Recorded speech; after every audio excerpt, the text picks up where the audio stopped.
안녕하십니까. 사피엔스 바이오 경영지원부 윤종분 부장입니다. 그럼 2024년 하반기 사피엔스 바이오 사업 설명회를 시작하도록 하겠습니다. 오늘 설명회에서는 저희가 단순 기술 수출을 넘어서 회사의 다양한 캐시카우를 만드는 그런 수익 모델을 어떻게 구축해서 매출을 창출할지에 대해서, 그리고 회사의 비전과 향후 계획에 대해서 설명을 드리도록 하겠습니다. 오늘 설명회는 세 가지 세션으로 구성되어 있습니다. 우선 처음에 저희가 개발하고 저희의 핵심 기술인 사피엔시아에 대해서 소개해 드릴 예정입니다. 이 기술을 통해서 저희가 현재 전임상 단계에 있는 폐섬유증 치료 타겟을 발굴했습니다. 그리고 이를 앞으로 점점 고도화해서 제2, 제3의 치료 타겟을 발굴하는 것을 계획하고 있습니다. 그리고 앞으로 위탁 연구나 공동 개발, 그리고 기술 이전과 같은 다양한 수익 모델을 통해서 사피엔시아를 저희 회사의 핵심 경제 엔진으로 발전시키는 그런 계획에 대해서도 설명드릴 예정입니다. 그리고 두 번째 세션에서는 내년에 전임상이 완료 예정인 폐섬유증 치료에 대한 개발 현황과 연구 성과에 대해서 설명드릴 예정입니다. 전임상의 많은 좀 크고 그리고 어려운 실험들이 거의 끝나가고 있습니다. 저희 임직원들이 굉장히 부단히 노력하고 있고, 그 결과 전임상의 결과가 원활하게 이루어지고 있다고 말씀드리고 싶습니다. 그리고 마지막 세션에서는 저희 앞에 설명드린 사피엔시의 플랫폼과 그리고 섬유증 치료를 기반으로 한 저희 회사의 장기적인 비전, 그리고 기술 이전 내용, 그리고 향후 회사의 계획까지 총괄적으로 설명드릴 예정입니다. 각 섹션별 구체적인 내용은 지금부터 직접 설명드리도록 하겠습니다. 네, 안녕하십니까. 사피엔스 바이오 공동대표 유인철입니다. 제가 오늘 발표드릴 내용에 대해서 좀 간략하게 핵심을 먼저 설명드리도록 하겠습니다. 사피엔시아 플랫폼과 경제 엔진. 거창하지만 사실 그 이면에는 저희가 이 사피엔시아 플랫폼을 기반으로 겪었던 다양한 시행착오, 그리고 아쉬운 점, 그리고 이를 바탕으로 우리가 신약 개발뿐만 아니라 당장의 어떤 경제 엔진이 될 수 있는지 무엇인지 그런 고민을 담아낸 구상과 또 결과와 그리고 미래라고 말씀을 드릴 수 있을 것 같습니다. 먼저 저희가 사피엔시아라는 플랫폼을 런칭을 하면서 SBC101 특발성 폐섬유증 치료제를 개발했을 때 어떤 전략을 가지고 진행을 했고, 거기서 어떤 아쉬움을 느꼈는지 좀 먼저 말씀을 좀 드려야 될 것 같습니다. 자, 보시는 바와 같이 저희 특발성 폐섬유증은 크게 4개의 부분으로 연구 개발을 진행했습니다. 일단 표적 유전자 발굴, 우리는 다 아시죠? ARPC2. 그 다음에 표적 유전자 발굴을 통해서 신규 물질을 디자인하고요. 그 다음에 신규 물질을 디자인하고 표적 유전자를 발굴했으니까 당연히 약효를 평가해야 되고, 실제로 저희가 발굴한 유전자가 특발성 폐섬유증에 관련이 있는지 과학적으로, 객관적으로 파헤쳐야 되겠죠. 그리고 이러한 과정이 지금 다 마무리된 현 시점에서 저희는 후보물질을 선정을 하고 임상을 가기 위한 바로 전 단계인 전임상 시험을 진행하고 있습니다. 구체적으로 좀 들어가 보겠습니다. 저희는 표적 유전자를 발굴하기 위해서 이미 세상에 공개된 환자 유전체 데이터들을 수집을 해가지고 저희 내부적으로 구축을 한 분석 과정을 통해서 ARPC2라는 유전자를 찾아냈습니다. 그리고 신규 물질 디자인, 여기 옆에 인동호 소장님, 이사님 계시지만 의학화학팀이 열심히 고민을 하고 노력한 끝에 CADD 기반으로 신규 물질을 디자인해서 임상 후보물질까지 디자인을 했습니다. 그리고 지금 저희 옆에 계신 이광현 대표님과 그다음에 안시현 소장이 중심으로 저희 또 생물 연구팀이 힘을 모아서, 그리고 많은 아이디어를 내서 내부적으로는 세포 시스템을 이용해서 기전도 규명하고 약효도 평가를 했습니다. 그리고 사피엔스 바이오 내부에서는 동물 실험이나 아니면 인체 조직을 이용한 실험이 당시에는 불가능했기 때문에 동물 및 인체 조직 같은 경우는 국내든 아니면은 저 일본이든 아니면 유럽이든 외주 아니면은 공동 연구를 통해서 약효를 평가했습니다. 그리고 현재 저희 전인상 시험은 유로핀스를 통해서 지금 열심히 지금 진행을 하고 있죠. 그래서 현재까지는 결과는 상당히 성공적이고 만족스럽다고 했습니다. 근데 이런 와중에서도 저희가 그래서 연구를 진행하면서 분명히 여기에는 어떤 한계가 있음을 지난 2, 3년 동안 많이 겪어왔습니다. 크게 두 부분으로 한번 생각을 해볼 수 있을 것 같습니다. 이 신규 표적 유전자 발굴과 그다음에 이 작용기 정보와 관련된 이 두 부분 말이죠. 앞서 말씀드린 것처럼 저희는 단일 세포 유전체 분석을 통해서 신규 타겟을 발굴했다고 말씀을 드렸습니다. 근데 저희가 사용한 데이터는 사실 저희가 생산한 데이터가 아니라 뭐랄까요, 이미 남들이 만들어 놓은 그 데이터들을 저희가 어떤 아이디어를 가지고서 조합을 해서 타겟을 발굴한 겁니다. 그래서 만족할 만한 결과는 얻긴 했지만 불만도 사실 많았습니다. 왜냐하면은 저희 사피엔스 바이오의 어떤 그 연구 의도대로 만들어진 데이터가 아니기 때문에 어떻게 보면은 자유도가 상당히 낮다고 할 수 있죠. 그래서 뭐 어찌저찌 해가지고 신규 타겟을 찾긴 했지만 좀 더 내부적으로 이런 데이터들을 생산해서 직접 연구 개발에 응용을 했다면은 좀 더 명확하고 좀 더 많은 어떤 풀들을 좀 얻을 수 있지 않을까 이런 고민을 많이 했습니다. 그다음 두 번째, 저희가 내부적으로는 세포를 이용해서 약효 평가를 하고 기전 연구를 했지만 사실 글로벌 파마들하고 많이 얘기를 하면은 글로벌 파마들이 항상 물어보는 게 트랜슬레이셔널 리서치, 소위 말하는 뭐 중계 연구 관련돼서 많이 물어봅니다. 결국은 뭐냐면은 뭐 아직 저희는 그 임상 단계에 들어간 게 아니니까 사람 몸에다가 직접 실험할 수는 없습니다. 근데 항상 그런 걸 물어보죠. 사람 몸에다가 직접 실험할 수 있지만 실험할 수는 없지만 그에 준하는 뭐 다양한 것들, 예를 들어서 인간의 폐 조직 아니면 뭐 요새 뭐 오가노이드 많이 들어보셨죠? 이런 것들을 통해서 혹시 약효라든지 실제로 이 약물이 저희 사피엔스 바이오가 선정한 이 타겟에 직접 작용해서 약효를 보이는지 이런 것들을 항상 물어봤습니다. 어찌저찌 해가지고 저희가 유럽과 공동 연구를 해서 폐 조직에서 효과가 있다는 것을 입증하긴 했지만 그래도 여전히 그 아쉬움과 불만은 좀 있습니다. 왜냐하면은 저희가 직접 할 수가 없으니까요. 당시에는 그랬습니다. 그래서 저희가 지금 저희 SBC 101이 전임상 시험에 들어간 시점에 저희가 지금 뭔가 내부적으로 이 시스템을 고도화하고 그 다음에 가치를 더 크게 하고 그 다음에 어떤 잠재력을 좀 크게 한다면은 해서 뭔가 이제 좀 가치를 높게 만든다면은 궁극적으로 글로벌 파마들이 더 매력적으로 느끼게 하고 그 다음에 더 나아가서는 새로운 경제 엔진이 될 수 있는 그런 원동력을 만들어낼 수 있지 않을까 생각을 했습니다. 그래서 저희가 이제 이 사피엔시아 이 플랫폼을 가지고 있는 시점에서 이 사피엔시아 플랫폼을 어떻게 하면 좀 고도화할 수 있을까 그리고 좀 더 실제적으로 만들 수 있을까 고민을 해봤습니다.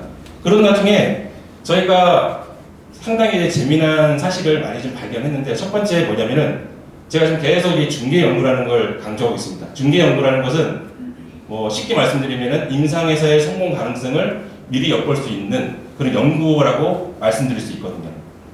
저희가 이 동물 실험이나 이런 것들은 뭐 국내든 국외든 외주 실험을 많이 했습니다. 근데 막상 중계 연구를 내부에서 못하니까 외부에서 할 수 있는 데를 찾았지만 실제로 중계 연구와 관련된 서비스를 제공하는 업체는 거의 없었습니다. 왜냐하면 대부분 다 인체 조직을 중심으로 연구를 하니까요. 아니면 오가노이드를 하든지.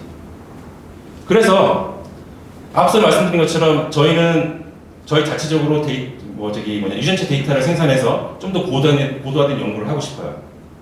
결국 이 단일 세포 분석을 사피엔스 바이오 내부에서 하고 싶습니다.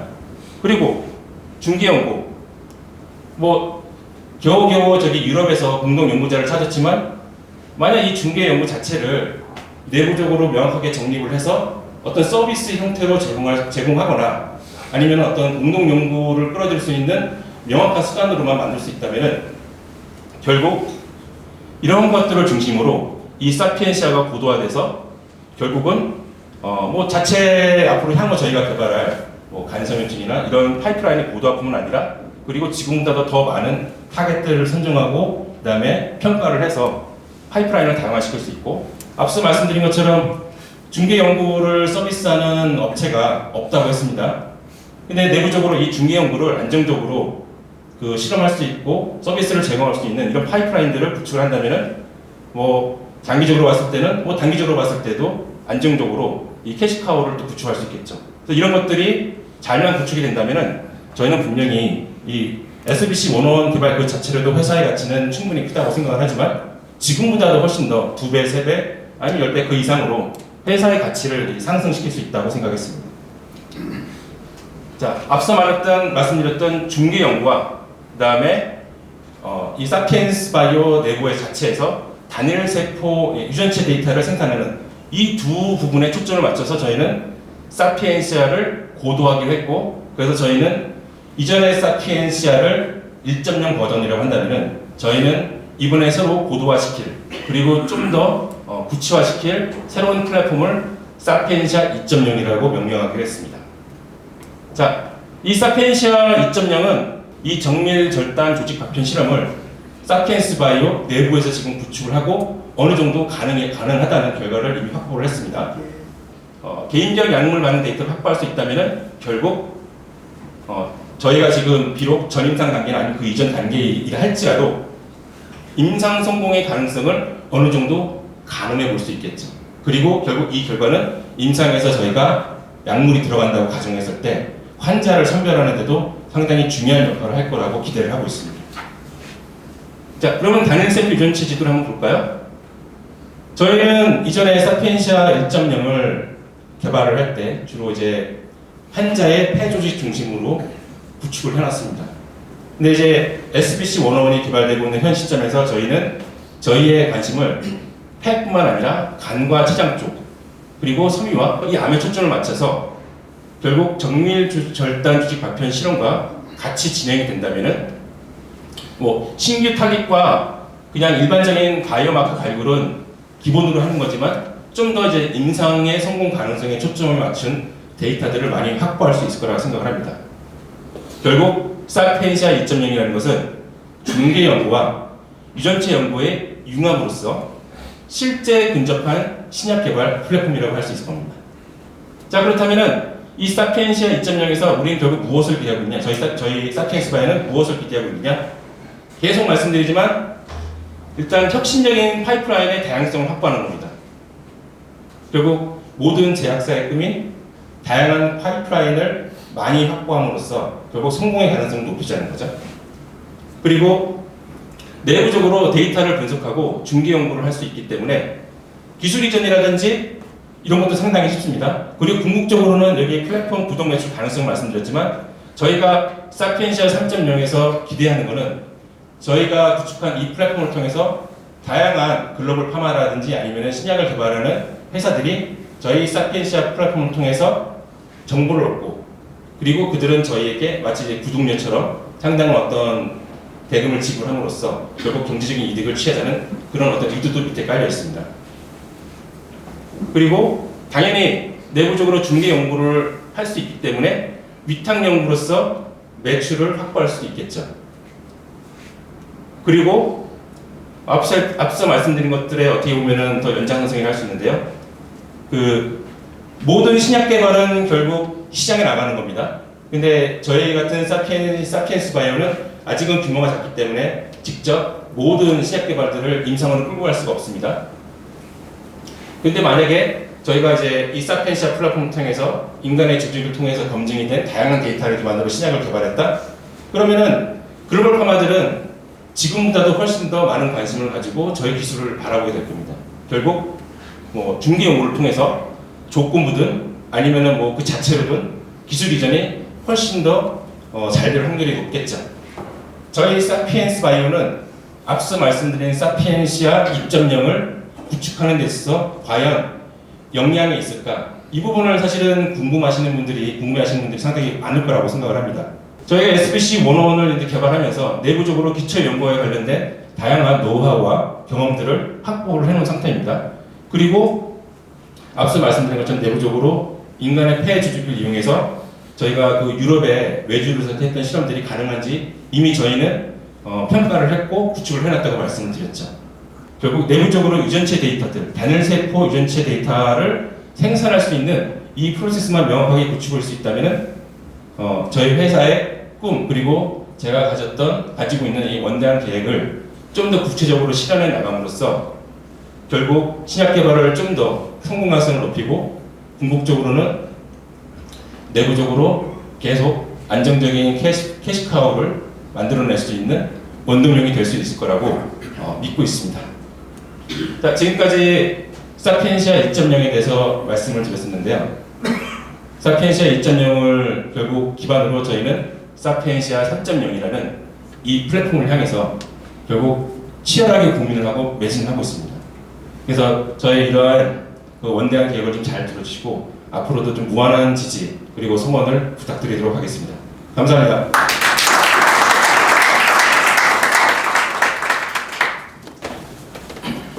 네, 안녕하십니까. 사피엔스 바이오 공동대표를 맡고 있는 유강현입니다.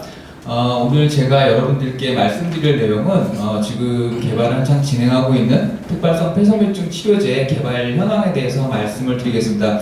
여러 차례 설명을 드리기도 했었고, 그 다음에 혹은 그 주주 서신이라든지 여러 가지 매체를 통해서 전달을 해드렸던 부분들도 있는데요. 그런 부분을 포함해서 또 새로 이번 얼마 전에 사피엔스 바이오의 주주가 되신 분들도 있고 하기 때문에 그런 부분들을 간략히 설명드리고 그다음에 이 특발성 폐섬유증 치료제가 어떤 그런 그 포텐셜을 가지고 있는지 거기에 대해서 좀 말씀을 드리겠습니다. 네, 뭐 여러 번 들으신 분들은 너무 잘 알고 계실 부분인데요. 저희가 지금 그 개발하고 있는 약이 바로 특발성 폐섬유증이라고 하는 질환의 치료제입니다. 근데 이 특발성 폐섬유증이라고 하는 것은 말 그대로 폐가 이제 딱딱하게 섬유화되면서 호흡할 수 있는 그런 그 폐라는 기관의 장기의 기능을 잃어버리는 그런 질환이고요. 만성 질환입니다. 보통 만성 질환이라고 하면은 오랜 기간 동안 서서히 진행되는 질환인데요. 거의 모든 만성 질환의 치료의 어떤 첫 번째 그 목표는 그 질환의 진행을 그냥 속도를 늦추는 정도가 1차적인 목표입니다. 그리고 두 번째 거기에 나가서 그 질환의 진행을 멈출 수 있다면 더할 나위 없이 좋겠죠. 그리고 마지막으로 그렇게 생산돼서 진행이 된 질환을 다시 거꾸로 돌릴 수 있다면 좋겠는데 거의 대부분의 만성질환 치료의 초점은 아까 말씀드린 첫 번째 만성질환의 속도, 진행의 속도를 늦추는 데 맞춰져 있는 것이 대부분입니다. 이것이 왜 그렇게 치명적이냐면 여기 보신 것처럼 5년 이상 일단 특발성 폐섬유증으로 진단을 받고 5년 이상 생존할 수 있는 그런 확률이 30%가 되지 않습니다. 여기 밑에 보면은 이제 여러 가지 이제 암, 우리가 보통 우리 그 인류의 생명을 가장 위협하는 질환으로 잘 알고 있는 그런 암과 그 생존율을 비교를 해보면 사실 암은 요즘 굉장히 활발하게 치료제 계획도 개발되고 치료 기술도 많이 개발돼서 완치율이 굉장히 높습니다. 우리나라 같은 경우에는 위암 같은 경우에 또 건강 검진을 하다 보니까 초기에 발견하는 경우도 많고요. 그래서 굉장히 높은 그 완치율을 보이기 때문에 이제 그런 암들에 비해서 이 특발성 폐섬유증은 이 폐암이나 이 췌장암 같은 경우는 아직까지 거의 속수무책인 지금 현대 의학 기술로 속수무책인 그런 암인데요. 이 두 가지를 제외하고는 어떤 암보다도 더 그 생존율이 좋지가 않은 그런 질환입니다. 지금 이제 이 특발성 폐섬유증을 치료하기 위해서 지금 개발된 약물이 있기는 합니다. 보시는 것처럼 이제 두 가지 약물이 여기 있는데요. 하나는 베링거 인게라임이라고 하는 회사, 하나는 로슈라고 하는 회사. 아마 이름은 한 번쯤은 다 들어보셨을 것 같습니다. 굉장히 큰 대형 제약사들이고요. 여기서 개발한 약물 두 가지가 있는데 이게 이제 2014년에 승인이 돼가지고 지금 치료에 사용이 되고 있습니다. 근데 이 두 가지 약물 모두 아까 말씀드렸던 만성질환의 그 치료 전략 첫 번째에 해당합니다. 그 증상의 진행의 속도를 늦추는 효과 정도 있습니다. 그런데 문제는 뭐냐면 이렇게 좋지 않은 생존율은 전혀 개선하지 못합니다. 그러니까 환자를 살릴 수는 없는 그저 그냥 생존하는 동안 조금 덜 고통스럽게 해주는 정도의 수준입니다. 그럼에도 불구하고 한 달 약의 그 가격이 투약 가격이 1,000만 원이 넘어가는 그런 약물들입니다. 그런 거고 굉장히 이제 그러다 보니까 전반적으로 보면 치명적인 데 비해서 치료 기술이 치료 방법이 거의 없는 그런 질환이죠. 그래서 저희가 이 특발성 폐섬유증 치료제를 개발해야 되겠다라고 저희 여기 이제 포커스를 했고요. 그런 이유는 아까 말씀드렸지 암 같은 경우는 지금 굉장히 개발하는 회사가 이미 많습니다. 아마 지금 전 세계에서 진행되고 있는 임상 시험의 3분의 2 이상은 전부 항암제일 정도로 너무 많고 그러다 보니까 웬만해가지고 그리고 등치 큰 회사들과 같이 경쟁하기에 너무 어려운 부분들이 있고요. 그래서 저희는 전략적으로 이 특발성 폐섬유증을 저희가 기본적으로 초점을 맞추고 치료제를 개발하는 전략을 삼았습니다. 그런데 이 특발성 폐섬유증 치료제 여태까지 개발을 위한 노력이 없었나? 그렇지 않습니다. 굉장히 많은 제약사들이 이 특발성 폐섬유증 치료제를 개발하기 위해서 굉장히 오랫동안 노력을 했고 많은 시도들을 했는데요. 아까 말씀드렸듯이 두 가지 약물, 2014년도에 나왔던 두 가지 약물이 승인된 이후로 지금 10년이 넘었는데 아직 그 사이에 하나도 새로운 약물이 개발되지 못했습니다. 그러니까 다 실패를 했다는 얘기죠. 그러면 왜 실패를 했을까? 그 이면을 좀 들여다보면, 그러니까 저희는 그 실패한 사례들로부터 해답을 찾기로 했습니다. 그래서 그 개발 사례들을 분석을 해보면 대부분 보면 기존에 잘 알려져 있던 그런 표적들, 그런데 이미 실패를 했는데도 불구하고 거기 잘 알려져 있기 때문에 어떤 접근성이 좋기 때문에 그걸 가지고 개발을 시도를 했습니다. 그러다 보니까 계속 실패를 했고요. 그러면 그거를 해결하기 위한 방법은 새로운 치료 표적을 찾아서 그걸 가지고 약물을 개발을 해야 된다는 게 이제 저희 전략이었고요. 그래서 이거를 위해서 저희가 조금 전에 그 유인철 대표가 설명을 드렸던 사피엔시아의 2.0의 프로토 버전인 사피엔시아 1.0을 이용을 해서 표적 발굴을 실시를 했습니다. 그래서 폐섬유증 환자와 그리고 정상적인 폐의 조직로부터 얻은 그런 환자의 데이터를 분석을 해서 비교를 한 거죠. 그래서 어떤 차이점들이 있는지, 유전체 상에서 어떤 차이점들이 있는지 이제 그런 것들을 저희 나름대로의 어떤 여러 가지 좀 많이 나오는 알고리즘이라든지 여러 가지 방법들을 이용을 해서 분석을 했고요. 그래서 새로운 표적을 찾아냈습니다. 그래서 그걸 기반으로 해서 치료제를 개발하고 있고요. 그리고 그거는 보통 기존에는 이 폐섬유증은 정상적인 이런 이제 그 섬유아세포라는 세포가 있습니다. 이 세포가 그 근섬유아세포로 변형이 되게 되고요. 얘가 어떤 섬유화의 원흉입니다. 그래서 기존의 그 치료 방법들은 전략들은 뭐냐면 얘를 죽이자, 얘를 없애버리면 되겠구나, 그렇게 전략을 세워서 진행을 해왔고요. 그러다 보니까 초기에 그런 많은 그 치료제 개발 방식은 보통 항암제가 암세포를 죽이지 않습니까? 그것들을 차용을 해가지고 얘를 죽여야 되겠다라는 식으로 이제 개발을 진행해왔는데 세포를 죽이는 건 좋은데 선택성이 떨어지다 보니까 정상적인 세포들에도 영향을 미치게 되고 많은 부작용을 낳아서 실패를 했던 원인이 됩니다. 그래서 저희는 이걸 없애는 게 아니라 이 정상적인 세포가 이런 어떤 질환 세포로 변형된 이 과정을 막자, 이게 저희의 전략입니다. 그래서 어떤 새로운 기전을 가지고 이걸로 가기 전에 이 과정을 막자 하는 게 저희의 개발 전략이었습니다. 그리고 이 새로운 치료 전략이다 보니까 치료 표적이고, 그리고 이제 새로운 어떤 기전을 갖자고 하다 보니까 이제 보통 얘기하는 이제 first in class, 그러니까 이 질환에 대해서는 가장 처음 시도하는 그러한 치료제의 개발 방법이고요. 그다음에 저희가 지금 현재로는 그 폐섬유증에 집중을 해서 개발을 해왔는데, 사실 그 섬유증이라는 게 폐 이외에 거의 다른 모든 우리 몸에 있는 거의 대부분의 장기에도 발생을 할 수가 있습니다.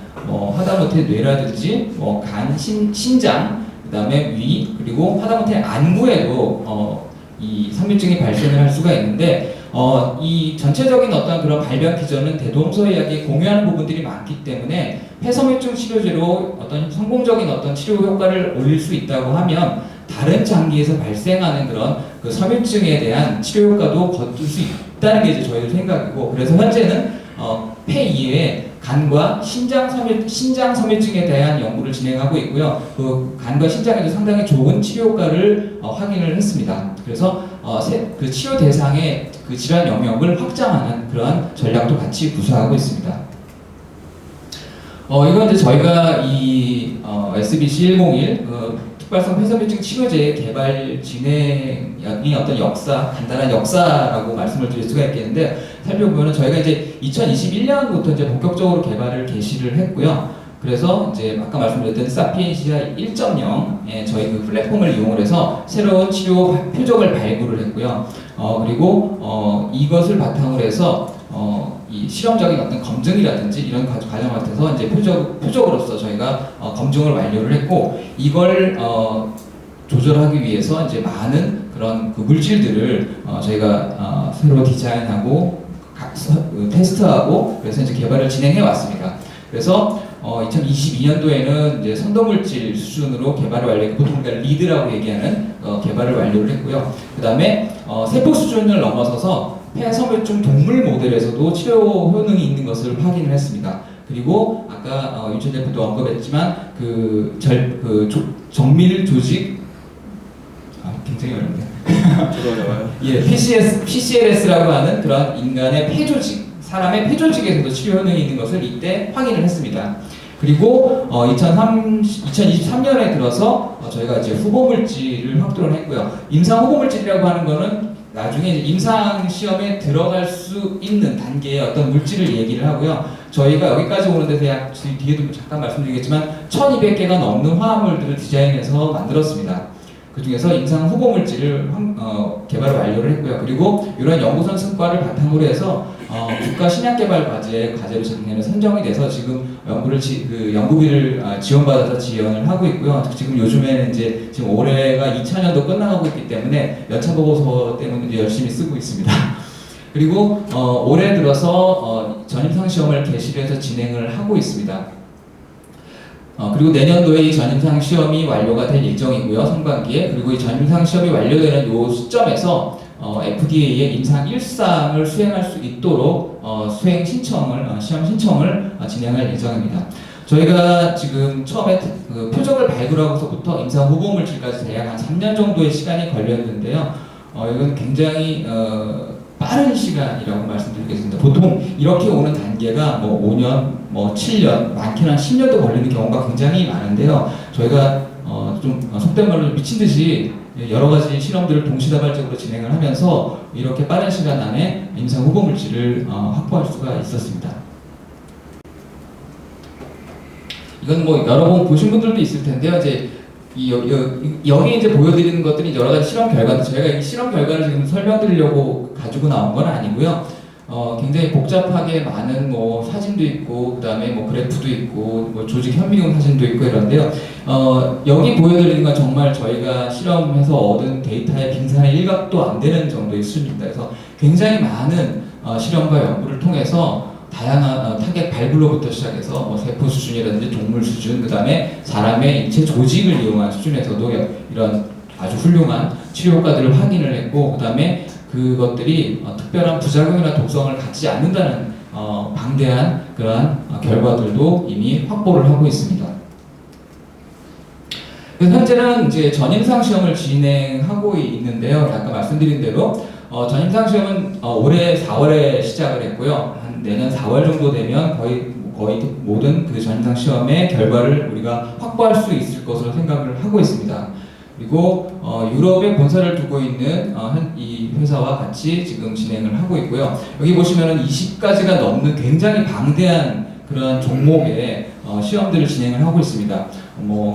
간단히 말씀을 드리면 만들어진 화합물 자체가 도도 안전하게 얘가 화합물 자체가 안 부서지고 잘 보존이 되는지, 그 다음에 어떤 그 세포 수준과 동물에서 이 약물을 먹였을 때 특별한 다른 이상 부작용이 없는지 하는 부분들, 그리고 그다음에 혹시 이걸 먹었을 때 어떤 그 돌연변이를 일으킨다거나 할 가능성이 없는지, 이런 부분들에 대해서 검증을 하고 있고요. 여기서 이제 가장 하이라이트는 90일 동안 약물을 먹이고 동물에서 어떤 부작용들이 없는지 하는 부분들을 보는 90일 연속 투여 독성 시험이 있습니다. 그거는 현재 2가지로 진행을 하고 있고요. 거의 대부분 초기 단계에서는 시험들은 잘 아시겠지만 동물을 사용할 때 대부분 쥐를 사용을 합니다. 조그만한 마우스라고 하는 생쥐를 사용하기도 하고, 조금 그보다 큰 래시라고 하는 이제 이 정도 되는 그런 쥐를 사용하기도 하는데, 이제 걔네들은 다 포유류기는 하지만 보통 우리가 설치류라고 부르죠. 계속 이가 자라서 뭐 예전에 저도 이제 한옥 같은 데 살았는데 보면은 뭐 기둥도 갉아먹고 뭐 비누도 갉아먹고 하는 그런 것들이 이제 이가 계속 자라서 이제 설치류라고 부르기는 합니다. 그런 애들 가지고 실험을 합니다. 왜냐하면 작고 그다음에 그 생애 주기가 짧기 때문에 편리한 때문에 이용을 하는데요. 사람하고는 그래도 좀 거리가 멀죠. 그래서 그것들 조금 더 사람에게 가까운 어떤 동물에서의 독성을 확인하기 위해서 개를 사용을 합니다. 지금 그래서 비글독이라고 보면은 그 옛날 만화 보면 스누피라고 하는 그 이렇게 점박힌 그 강아지를 기억하실 텐데 그게 이제 비글독입니다. 그 비글독을 이용해서 마찬가지로 비글독에서도 연속 투여 90일 동안 연속 투여 독성 시험을 진행을 하고 있고요. 지금 현재 그 마우스 렛에서 진행하고 있는 경우에는 지금 3분의 2 이상 지금 진행을 해왔고요. 90일 중에. 그다음에 비글독 같은 경우도 거의 지금 한 3분의 1 가까이 진행을 해오고 있고요. 현재까지는 특별한 문제가 없는 것으로 보고를 받고 있습니다. 그리고 그러면 이제 그런 것들이 이제 내년 4월까지 완료가 될 거고요. 요게 이제 여기서 안정성이 확보가 되면 임상일상에 들어가서 사람한테 투여를 해봐도 괜찮다라는 어떤 그런 허가를 받을 수 있겠죠. 근데 이제 이런 것들을 진행을 하면서 이건 이제 이 업체에서 CRO 업체에서 진행을 하고 있는데 여기다 맡겨놓고 연구원들은 놀고 있는 거 아니냐? 그렇지 않습니다.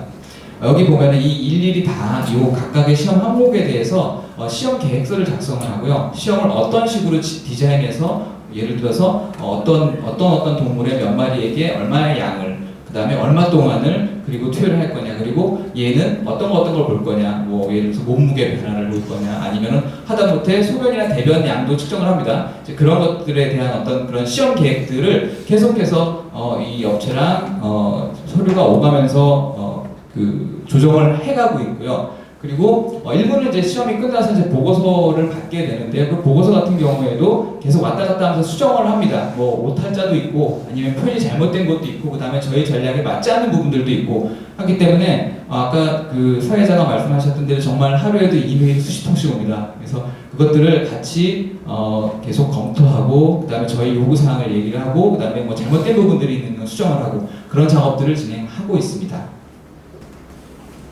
그리고 마지막으로 그 저희 파이프라인을 간략하게 기억하시기 쉽게 제가 좀 정리를 했는데요. 특발성 폐섬유증이 저희가 이제 치료하고자 하는 대상 질환이고요. 환자가 전 세계적으로 약 360만 명 정도 있는 것으로 추산이 됩니다. 국내에도 약 한 2만 3천 명 정도 있는 것으로 알려져 있고요. 그리고 이 치료제 시장의 규모가 5조 원 정도 됩니다. 근데 이 5조 원 되는 시장 규모지만 점점 더 커질 겁니다. 물론 환자의 수가 늘어나는 경우도 있겠지만 만약에 아까 말씀드린 대로 5년 생존율이 30%가 안 된다고 했는데 어떤 새로운 약이 나와서 그 생존율을 높여준다고 한다면 환자가 더 많아지겠죠. 그러면 시장이 더 커질 수가 있습니다. 그래서 그런 거 있고요. 네, 아까 말씀드렸듯이 저희가 이 치료제를 개발하기 위해서 1200가지가 넘는 화합물들을 새로 디자인하고 그다음에 그것들을 만들어서 여러 가지 실험을 진행을 했습니다. 그리고 표적 발굴로부터 임상 후보물질 확보까지 3년이 채 안 되는 굉장히 짧은 시간 동안 정말 미친 듯이 달려와서 개발을 진행을 했고요. 그다음에 저희 그 SBC101 파이프라인이 가질 수 있는 어떤 기술 가치라고 하는 거는 여러 가지 이거 저희가 그냥 앉아있다가 떠오르는 숫자가 아니고 굉장히 여러 가지 앞선 사례들을 분석을 하고 그 다음에 기술적인 가치를 과학적으로 판단을 하고 해봤을 때 적어도 2조 6천억 원 정도 이상의 가치를 갖는 그러한 파이프라인이라고 말씀드릴 수가 있겠습니다. 예, 그래서 오늘 SBC101 개발 현황에 대한 설명을 여기까지 드리겠습니다. 감사합니다. 다음으로 가보겠습니다. 우리의 전략을 한번 좀 우리가 어떤 사람들인지도 좀 아셔야 돼요. 여기 있는 분들 우리가 그냥 뭐 남들하고 똑같이 앉아서 연구하는 사람들 아니에요. 사피엔스 바이오의 역량과 우리가 도대체 어떤 사람으로 이루어졌는지를 아시면 좀 저희들 이해하는데 필요해요. 여우와 이 해치하고는 이 고슴도치입니다. 둘이 싸우면 누가 이기는지 아세요? 싸우면요 이 고슴도치가 이겨요. 얘는 그냥 간단하게 여우가 나타나면 몸을 동그랗게 만다. 딱 한 가지 전략만 알아. 얘는 여우가 나타나면 몸을 동그랗게 만다. 자 보세요. 여우, 항암, 알츠하이머, 이제 뭐든지 다 잘할 수 있어요. 아, 나 똑똑해. 대부분의 우리 교수님들 나와서 창업해서 바이오에서 야, 내가 20년 동안 연구하던 거 나 말고 니보다 나보다 이거 더 잘하는 사람 누가 있어. 야, 너희들 내 하라는 대로만 해. 해가지고 20년, 10년 막 교수님들 분야에서 나와가지고 창업해서 야, 나 여기서 최고 될 수 있어. 걱정 마. 나만 따라와. 이게 우리나라의 전략이에요. 그런데 최고가 될 수 있는 거하고 최고가 되기를 원하는 거하고는 다른 거예요. 항암은 지금 아까 보셨던 막 34조, 20조, 10조 이런 약들이 대부분 다 항암제예요. 글로벌 제약사들이 항암 쪽은 전체 연구에 어마어마한 돈을 쓸어붓고 있기 때문에 우리가 지금 항암을 향해서 열심히 달려가도 세계 최고 못 돼요.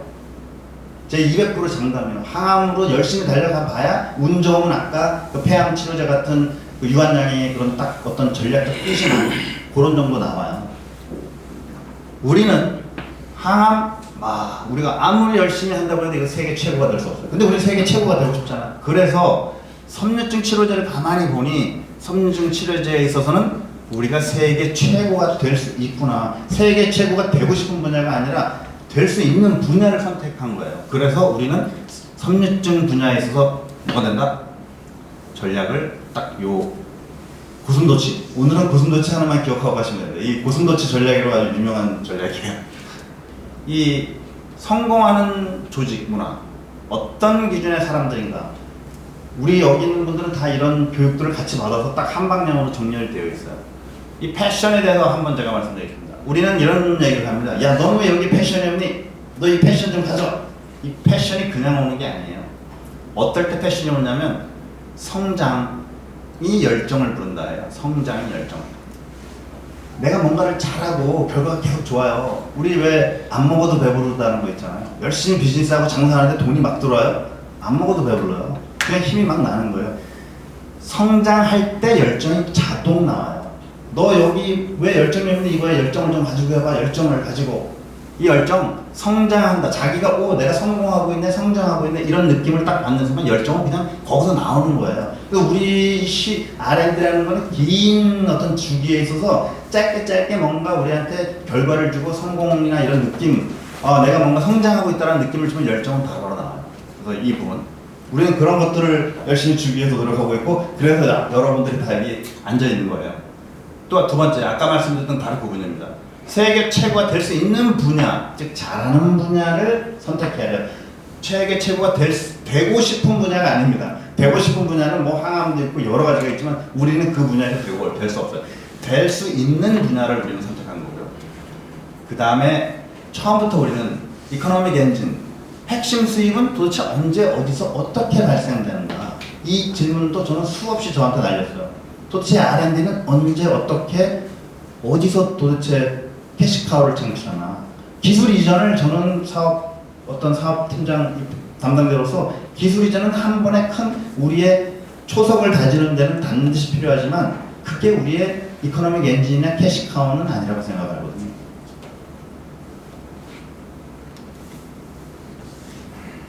정리해보면요, 자유와 책임의 규율 안에서 고슴도치 컨셉, 이 세 가지를 잘 기억하는 고슴도치 컨셉을 기준해서 책임을 완수하는 조직 문화예요. 여기 있는 분들 다 그래요.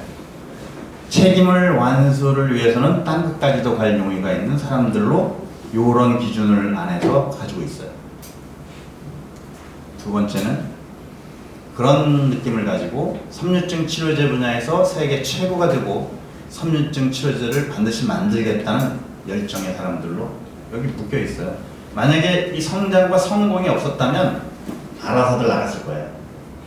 열정이 남아있고 아직도 반드시 하겠다라는 이유는 우리가 계속 성장하고 있고 성공하고 있고 앞으로 쭉쭉 나간다는 것을 계속 우리가 느끼기 때문에 여기에 있는 거예요. 이게 없으면 아무도 여기 남아있지 않을 거예요. 마지막으로 아까 우리 냉혹한 현실 봤잖아요. 그 냉혹한 현실만 봤을 때는 와, 이거 정말 할 수 있는 거 맞나? 이런 생각이 안 들겠어요. 이 냉혹한 현실을 직시하되 결국에 해낸다는 흔들리지 않는 믿음의 사람들이에요. 믿음의 사람들 하니까 무슨 종교 같긴 한데, 스탁데일 패러독스라는, 스탁데일은 유명한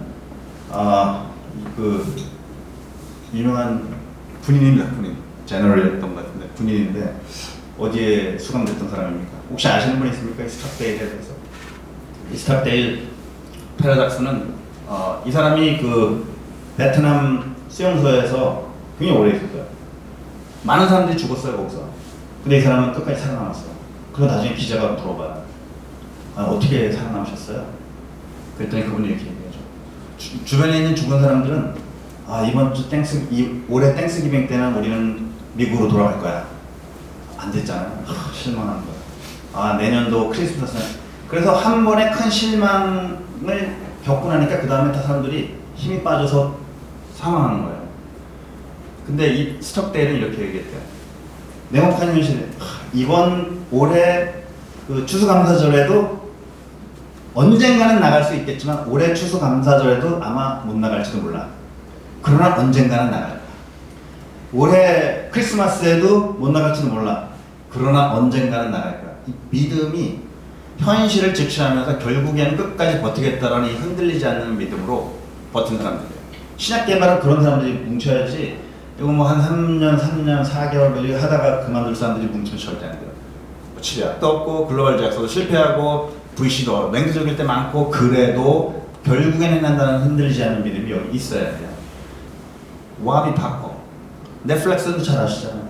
어렵게 다들 갔어요 여기까지. 스페이스X도 마찬가지.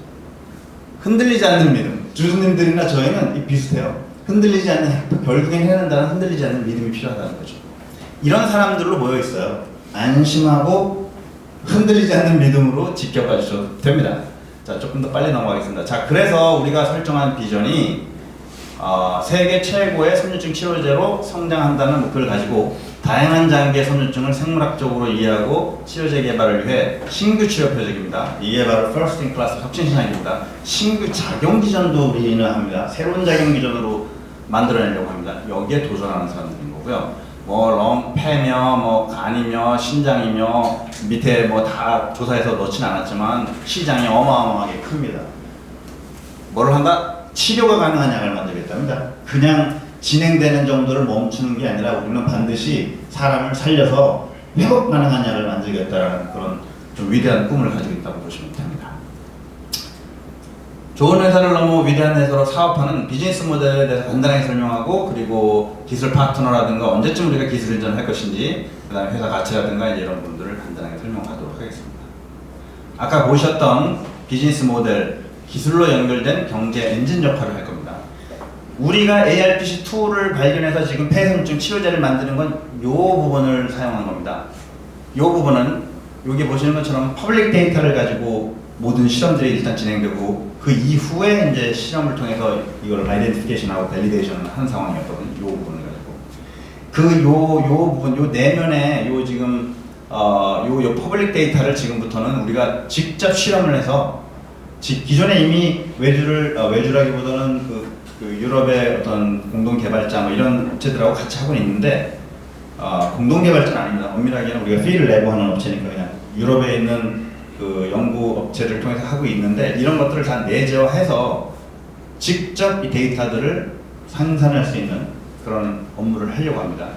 자, 그래서 결과적으로는 사피엔시아 1은 우리가 지금 SBC 101이잖아. 우리는 전에 이제부터 이거 이제 외국 이 글로벌 제약사들도 우리 파이프라인으로보다는 ARPC2 이니비터라는 이름을 딱 붙여줘요. 얘네들도. 얘는 이제 하나의 약물이 하나의 적응증에 딱 이름이 이제 바뀌기 시작했어요. SBC 101 프로그램은 우리가 이제 한참 초기 개발할 때고 지금은 다 글로벌 제약사들도 뭐라고 얘기했나? ARPC2 이니비터라고 얘기해줘요. 그래서 저도 그렇게 딱 멋지게 바꿔놨어요. 다수의 임상 후보 물질 개발하는 이런 기술 이전 파이프라인의 사피엔시아 1이었다면 사피엔시아 2는 PCTS 스타디. 이게 지금 폐가 아니라 인간의 모든 티슈에 이게 폐도 되고 간도 되고 심장도 되고 그 인간의 티슈에다가 RNA 시퀀싱을 하는 요 지금 업무가 되는 겁니다. 이거 하게 되면 이거 저희가 견적을 독일에 있는 회사한테 받아오면 요거 하잖아. 요거 20만 유로가 넘어요. 딸랑 뭐 1주 뭐 2주 정도 하는 거예요. 엄청 비싸요. 그래서 우리 이거 하기 위해서 스페인에 있는 그런 대학교들은 좀 싸게 할 수 있잖아요. 찾아 거기서 하게끔 하고 티슈는 미국에서 사서 그리를 보내서 거기서 실험해서 다시 끌고 와서 여기서 이런 어마어마한 그 일을 했는데 이제 이것을 다 저희 연구실 안에 다 가능하도록 세팅을 할 겁니다. 그렇게 되면 사피엔시아 2에서는 위탁 실험 매출도 생겨요. 근데 이 위탁 실험을 위한 목표가 아니라 우리는 이 데이터가 필요해요. 진짜 목표는 이 데이터 확보에 있어요. 이 데이터 확보를 해야 그 실험을 통해서 나온 데이터를 가지고 분석을 해서 임상에서 성공한다 안 한다. 임상 아까 얘기했던 중대 그 연구의 목표가 달성이 돼요. 자, 그래서 밑에 제가 이렇게 쓴 거예요. Translational Research, 기술 이전이 가능한 이런 중대 연구로 조건부 기술 이전이 가능해요. 이 조건부 기술 이전이라는 건 간단해요. 어느 단계까지 너희들이 검증하고 보여주면 그 이후부터 내가 가져간다 하고 계약서 자체 아예 이렇게 써요. 그럼 우리 쉽게 그것만 맞추려고 거기까지만 딱 연구하고 노력해서 데이터를 딱 해서 그들이 원하는 그 가이드라인에 딱 맞춰주면 기술 이전으로 넘어가요. 조건부 기술 이전이 해외에는 되게 많아요. 왜냐면 이거 다 해가지고 끝까지 다 해서 완전히 다 준비된 떡을 갖다 맞추기에는 쉽지 않잖아요. 그래서 글로벌 그 해외에 있는 작은 연구 기관들도 이 조건부 기술 이전을 다 많이들 사용해요. 그래서 여러 개가 기술 이전에 나가 있으면 그 중에 괜찮은 것들은 빨리빨리 글로벌 제약사가 알아서 임상으로 보내고 약으로 나오면 로열티가 여기서도 나오고 저기서도 나오고 계속적으로 나오는 이런 방식이 되는 거죠. 마지막 3번이 진짜 이제 저희가 가야 하는 최종 목표인데 이 데이터 어널리시스, 그 다음에 이 서브스크립션, 유전체 데이터, 유전체 이 데이터 플랫폼이 형성이 되면 구독 매출도 가능할 수 있어요. 이 부분에 대해서 이 구독 매출과 조건부 기술이라는 당연히 가능하지만 이 구독 매출은 호세 박사님이 일부 지금 항암에 있어서는 이런 업무를 하는 외 글로벌 제약사, 그러니까 바이오텍들이 있어요. 근데 우리는 섬유증에 집중하고 있잖아요. 섬유증에 대해서 why not 이 유전차 이 데이터 플랫폼을 만들어서 구독 매출을 낼 수 있는 이런 업무까지 해보자. 시간이 이거는 마지막 단계라서 제 생각에는 한 오래 걸릴 거예요. 그 호세 박사님도 우리가 지금부터 열심히 달려도 이거는 한 4, 5년은 걸릴 얘기다. 그런데 항암으로 이런 준비를 했더니 뭐 길리아드나 큰 글로벌 제약사들이 구독 매출로 막 200억, 300억씩 조건부로 가져가는 지금 이런 상황들이 막 있어요. 다른 회사들.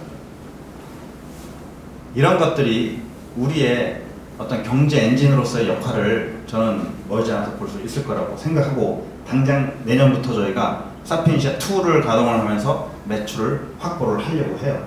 기술 이전은 당연히 기술 이전으로 해야지만 동시에 경제 엔진을 만드는 스타트를 내년부터 시작을 합니다. 첫 번째 나와있던 SPC101, ARPC2 이니비터의 기술 가치는 기존에 거래됐던 규모의 거래 양을 가지고 해보면 딱 이렇게 나옵니다. 한 2조 6천억 정도 나오고 2025년 저희가 계약금을 받는 시점으로 봤을 때 한 1,300억 정도 계약금을 받고 임상 2상 들어가고 3상 들어가고 쭉 이렇게 하면서 이런 식으로 돈을 받아가는데 이거는 섬유증 하나만을 지금 얘기하는 겁니다. 그런데 우리 약물은 아까도 말씀드렸지만 리버와 키드니에서도 효과가 있어요. 그래서 그 시뮬레이션도 제가 곧 보여드릴게요. 자, 그럼 누구하고 파트너를 할 것이냐? 뭐 보신 분들 우리가 2021년 그다음에 아까 다 이렇게 보여드렸잖아요. 그 다음에 2024년 전임상 개시했죠. 간하고 신장 섬유증에서 효능을 확인했습니다. 그리고 바이오 유럽 그 11월 달에서 넥스트 제너레이션 단상 발표. 이게 뭐냐면 넥스트 제너 차세대 기술에 있어서 유망한 업체들만 그 스테이지에 세워주는 거예요. 차세대 기술에 대해서. 우리께 혁신신약이고 차세대 기술로서 유명하다고 생각하니까 요거를 해서 우리 호세 박사가 단상 발표했어요. 잠시 후에 한 2분 정도 그 바이오 유럽의 그 내부는 도대체 어떻게 생겼나 한번 보여드릴 겁니다. 우리 딱 요 회사들하고 지금 논의를 해요. 어제도 제가 이메일을 사노피도 받고 암진도 받았어요.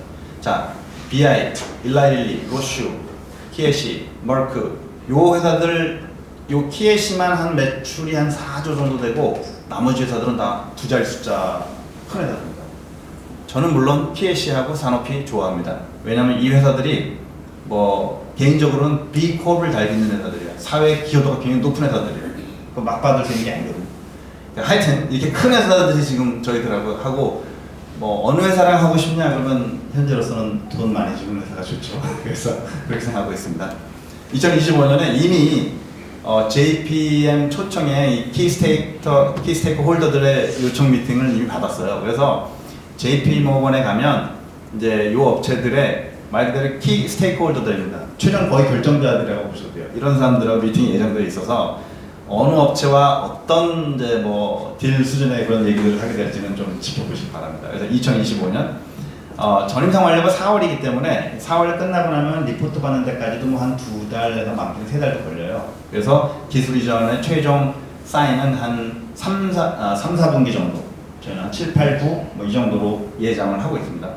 저희는 아까 말씀드렸던 것처럼 블록버스터를 기대하고 있습니다. 그리고 이번에 이제 바이오 유럽에서 확인한 결과들은 요 제약사들이 저희들한테 임상 신청 자기네가 기술 이전하게 되면 자기네가 직접 하겠대요. 임상 일상을. 그래서 포세 박사 저는 잘 모르니까 왜 그렇게 생각하냐 하고 그랬더니 자기네 입맛에 맞게 임상을 신청하겠다는 거죠. 맞는 얘기예요. 우리가 막 다 해낼 필요가 없겠더라고요. 그래서 글로벌에서 우리 입맛에 맞는 그런 방식의 임상 신청할 테니 국내는 너희들이 할 거. 제가 참 기술 이전을 하더라도 국내는 시장이 굉장히 작아서 얘네들한테 일도 영향을 안 미쳤는데 국내는 우리가 따로 떼서 직접 한번 해보자는 욕심이 있어요. 아까 말씀드렸다면 진정한 경제적 엔진은 어디서 나온다? 우리가 만든 약이 시장에서 팔릴 때가 진짜 진정한 경제적 엔진이에요. 그러려면 뭐 해야 돼요?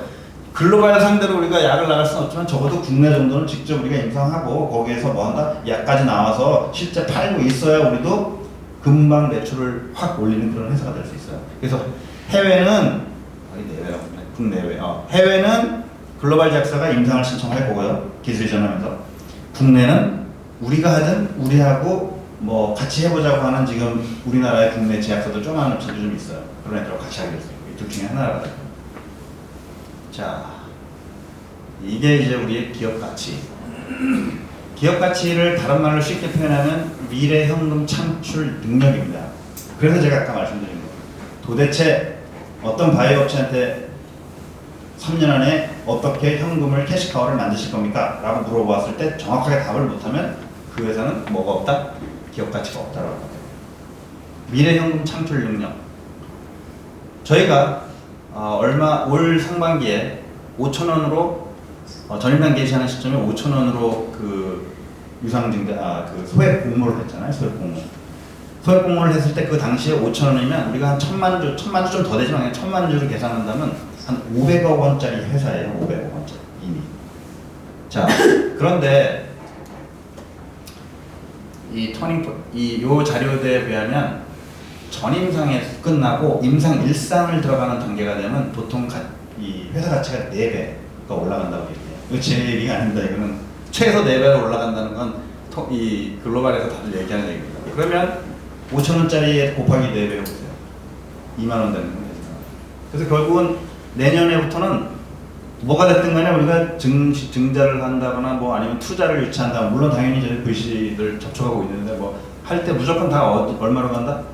최소 2만 원으로 가야 돼요. 그 이하를 가면 우리가 우리 사를 깎아먹는 것들은 안 돼요. 최소 2만 원으로 간다고 치면 2만 원 곱하기 1,000만 주 하면 2,000억짜리 회사가 되는 거예요. 2,000억짜리 회사. 저는 여기가 지금 바로 티핑 포인트. 뭐 한국말은 전환점이지만 이 해석이 정확하진 않는 거예요. 이 티핑 포인트는 여러 가지 지금까지 뭐라고 합니까? 뭔가 이 벌어지기 전에 다양한 요소들이 한 가지 요소로 딱 작용되는 게 아니라 다양한 종류의 요소들이 다 해서 그 지점을 딱 건드리면서 그냥 엄청난 효과와 폭발을 내는 걸 우리는 이 티핑 포인트라고 해요. 완전하게 판이 바뀌는 큰 어떤 전환점을 우리는 티핑 포인트라고 부르는데 저는 그것이 2025년이라고 생각이 돼서 요즘 닭살이 되고 막 살이 떨리기도 합니다. 분명히 이 티핑 포인트가 2025년에 블록버스터 기술 이전을 함과 동시에 확 터져 나올 거예요. 이때는 우리가 2만 원으로 하고 싶지만 주변에 아마 VC들이 아니 5만 원으로 하셔야 된다. 이런 식으로 나올 확률도 굉장히 높아요. 실제 계산을 해보면 그렇게 나와요. 저 굉장히 보수적으로 지금 계산하고 있는 거예요. 자, 그렇게 해서 뭐 이래서 결국은 경제 엔진이 간다 이건데 제가 한번 시뮬레이션을 해봤어요. 그래서 사피엔시아 1.0으로 우리가 SBC101을 기술 이전한다. 그러면 아까 말씀드렸죠. 1,300억 전체 그 딜 중에 1,300억을 받고 3,900억 받고 또 3,900억 복권의 식으로 쭉 나갑니다. 우리가 근데 간선입증하고 신장선입증 계산도 안 했어요. 그렇죠? 근데 결과에서 괜찮게 나왔어요.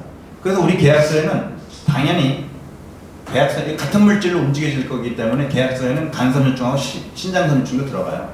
그래서 큰 마스터 계약서 안에 폐선입증 계약서가 들어가고 그 안에 신장 섬유증 계약서도 들어가고 또 간 섬유증 계약서도 따로따로 해서 매출들은 중간중간에 어마어마한 속도로 뛰기 시작할 거예요. 그리고 말씀드렸던 것처럼 데이터를 분석해서 구독 매출, 저희가 데이터 확보를 위해서 하게 되는 요 PCTS하고 RNA 시퀀싱 그런 실험들, 이런 것들도 내년부터는 다 매출에 영향을 미치고 영향을 한번 매출을 진짜 만들어 볼 거예요. 실제 디만드가 많아요. 우리가 이 실험을 세팅을 그냥 잘해야 하고 이걸 잘해서 보여줘야 돼요. 우리의 근데 한 가지 예가 이미 있잖아요. 우리가 성공적으로 예를 보여주고 있기 때문에 이런 지금 사피엔시젯 2.0과 2.0, 3.0에서 나오는 이런 얘기들이 그냥 그럴 수도 있겠네 라는 얘기가 아니라 우리가 요 1.0에서 가지고 있는 이 결과를 보여준다면 얘네들 매출은 제가 그냥 보수적으로 잡아놨지만 엄청나게 많이 나올 거예요. 이 모든 것들이 다 한꺼번에 같이 작동이 된다는 것이 바로 언제입니까? 2025년과 26년 이때 이 집은 어쩌다 한번 나오는 기술 이전만 하는 게 아니라 계속적으로 기술 이전을 할 수 있는 것들을 다 안에 깔고 있고 동시에 그 안에서 계속적으로 데이터가 축적되면서 이런 다양한 종류의 캐시카우를 만들 수 있는 회사로 진행을 한다고 생각하면 어떻게 생각하겠습니까? 기업 가치가 어마어마하게 올라가겠죠. 현금 창출 능력을 보는 거예요. 언제 기술 이전합니까? 이거 요즘 계산 안 해요. 이 VC, 이 투자업체에 있는 우리들도 딱 봐서 현금 창출 능력 언제 나옵니까? 이게 1번 퀘션이에요. 우리는 내년부터 나옵니다. 그래서 이 티핑 포인트라고 제가 확실한 전환점이라고 얘기하는 거고, 이때쯤 돼서 우리는 뭐 한다? 아마 어마어마한 그런 가치로 시장에 알려지게 될 거예요. 파이프라인하고 이 지적재산권, 파이프라인 저희가 쭉 이렇게 가고 있습니다. 지적재산권도 저희는 이 신규 화합물이에요. 우리 적응증 이런 거 아니에요. 우리 진짜 완전 신규 화합물, 세상에 없던 신규 화합물에 대한 특허로만 쭉 하고 세계 19개국인가 나가 있어요. 굉장히 많이 나가 있어요. 저희가 2024년에 그 소액 공모 한번 했잖아요. 그리고 아까 보셨지만 내년 한 전임상 끝나고 나서는 무조건 주식 가치는 2만 원 이상부터 시작을 해야 돼요. 근데 그렇게 하면 우리 저희 직원들도 그렇고 또 기존에 더 하고 싶었던 분, 지난번에도 소액 공모이기 때문에 더 하고 싶은 분들도 저희가 한 1,000만 원을 그냥 쪼개서 하십시오. 혼자서 3,000만 원 이거 곤란합니다. 이거 지금 다양한 사람들한테 기회를 주는 소액 공모이기 때문에 쪼개서 본인도 하시고 가족 아들 딸 하고 이런 식으로 쪼개주십시오 해서 1,000만 원 이상은 거의 안 받았어요. 거의 하나가 없다고 저는 확신할 수 있어요. 그런데 그러다 보니 더 하고 싶었던 사람들도 많아요. 그래서 그런 분들한테 또 저희가 약속을 했잖아요. 기술 이전이 확실시 되고 전임상이 끝나고 이제는 2만 원짜리 주식으로서는 최소 전혀 문제가 없는 시점쯤 되면 아마도 한 번 더, 근데 그거는 수요 조사를 하게 될 거예요. 주주들 한해서만 수요 조사를 해서 저는 마지막으로 한번 같은 가격으로 받고 싶습니다 하는 분들 수요 조사를 해서 그 가격으로 내년 4월에 마지막으로 한 번은 더 한다라는 게 저희 직원들도 그렇고 저희들도 그렇고 다 한 번 똑같이 한 번 티핑 포인트 확 뛰기 전에 같이 한 번 더 찬스를 갖자라고 논의를 해서 그것도 제가 아예 이렇게 구두로 말씀을 드립니다. 마지막 장입니다. IPO. 엘리저블 자격이 된다는 얘기예요. 자, 죄송합니다. 코넥스 우리가 논의를 했었잖아요. 2024년. 당연히 우리가 주관사 만나고 다 만나봤어요. 만나보고 했는데 이 코넥스 기업 가치를 어떻게 올릴 수 있는 방법이 있어요. 예.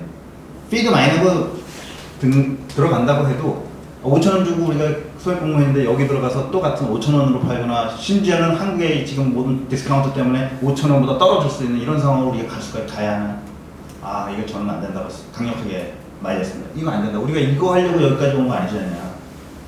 그러면 다음은 코스닥입니다. 요즘은 코스닥을 보고 있어도 답답할 때가 있어요. 이거 코스닥 가는 게 맞나? 그러면서 제가 전에 배웠던 넥슨을 한번 들춰봤어요. 여기 있는 분들 넥슨 아시죠? 게임 회사예요, 게임 회사.